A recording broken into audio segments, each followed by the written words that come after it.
There was a cyber attack on my computer yesterday afternoon. Somebody rang me up, there it was. She was based in Oxford, she's a firm of PC maintenance people, and he'd managed to access my computer, and I had what he said. There were lots of, well, actually lots of files on my computer, and got some crap files on my computer. They're called lost files, and he would do something about it. And they allowed me to gain control, allowed them to gain control of my computer, and they looked at it and so on. And they said that they wanted it was £199 so lifetime support, and then for various years it was less.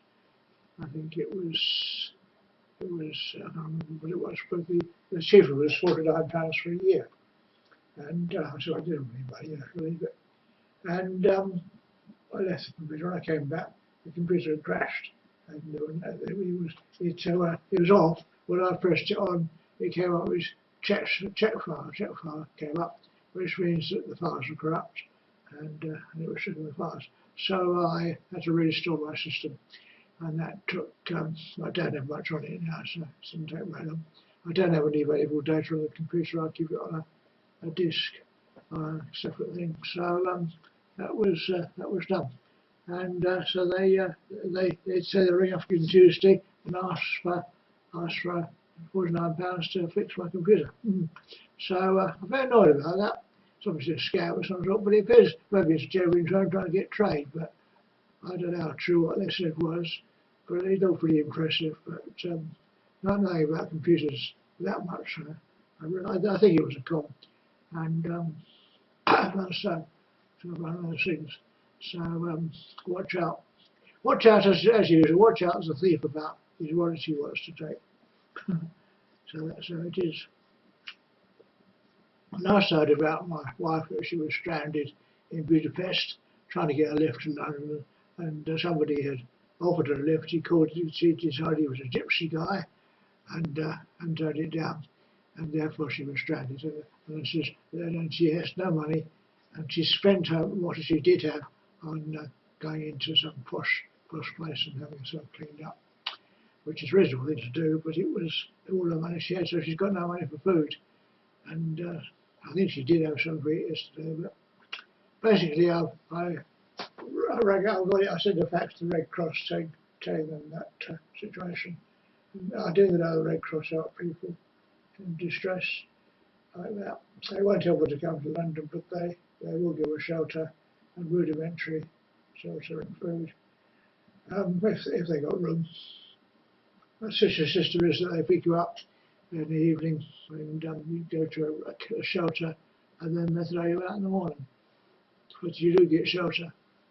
Can't stay there all day. It's very rudimentary, but it's better than the council accommodation. And those things, the Red Cross are independent of the government. It's very good. It also includes the Red Crescent, and they're not prejudiced, as they try not to be. And she's a victim, very much a victim. And so I told them what happened. Hopefully they die. I did it in English so I hope they can read it. And well, I can't write it in any language. I use a translator, which is probably highly inaccurate. They say it comes out garbage when I send things in my translator, so don't use it. And so I do use it sometimes. That helps to understand it, but you've got to write in English as well. And so that's it. That's pretty annoying. I spent some time. I went straight into about 2 o'clock last night fixing it. And this morning I spent about 3 or 4 hours since about 7 o'clock this morning. So 11 o'clock fixing it. So that's pretty bad. And I've read of food. I think I can manage something with a sausage. Last out a bit longer. Had a good breakfast. And because I'm in debt, I'm in serious problems, and anyway, so I've got my software loaded again, and I think it's all there, and so I can carry on. I don't think they're really political much, it's just making money, but how they singled me out, I don't know, because they rang me up, so I must know my telephone number. So it's a bit annoying. So the answer is cold coolie, I suppose, but very good, I don't know. Very bad. Bad practice.